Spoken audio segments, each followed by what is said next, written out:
Welcome back to another edition of Inside the 18 presented by Northside Automotive.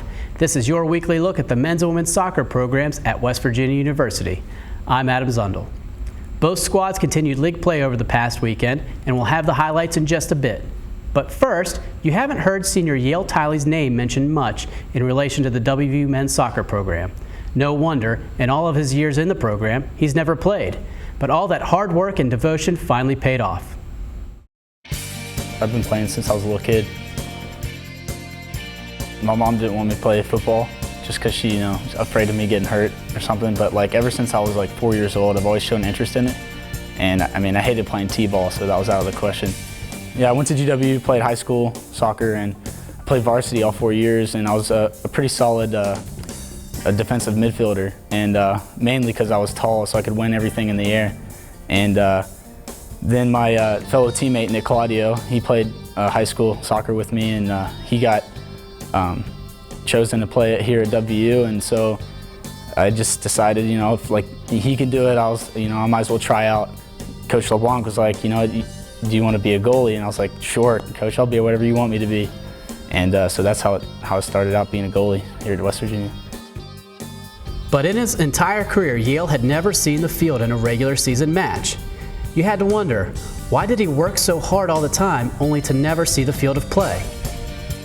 I thought to myself all the time, why keep doing it? Why keep, working my butt off, if I'm not gonna, see playing time? And the real thing with me is that, I love being on the team, and being able to, make these new friends was pretty satisfactory. But at the same time, I kept seeing opportunities come up throughout the years, through my college career, okay, well, this could be my year, this could be my year. And so I just stuck with it. All of his sacrifice was finally rewarded in the Iona match. When I first came in the Iona game, just walking out on the field and then looking up in the crowd and just being on the field, and I had that feeling wow, this is finally happening, it's a reality now. But once the game started, I got tunnel vision. I don't hear the crowd.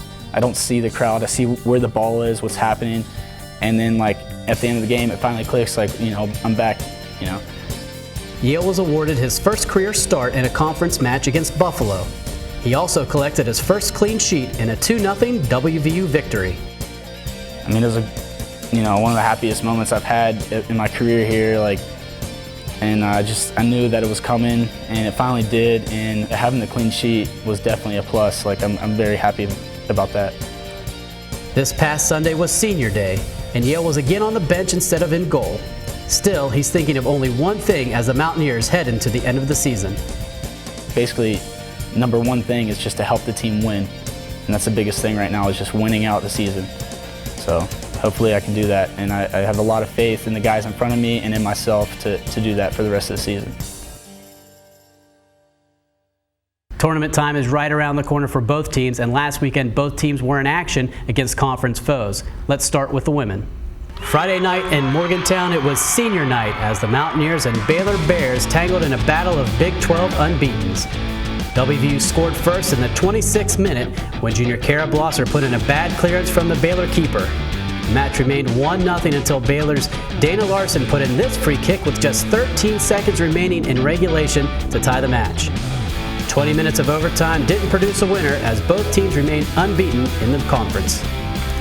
Sunday afternoon was senior day for the men, taking on MacFo Hartwick. The Mountaineers started fast as Majid Osman took advantage of a poor clearance to give WVU a 1-0 lead just a minute and a half into the match. UME Tuck made it 2-0 in the 27th minute. The keeper got a glove on the shot, but it had too much pace and it trickled over the goal line.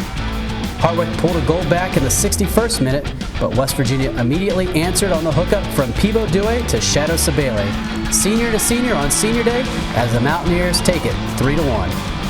That's it for this week. For 24/7 coverage of the soccer programs and all sports at West Virginia University, just click on WVUsports.com.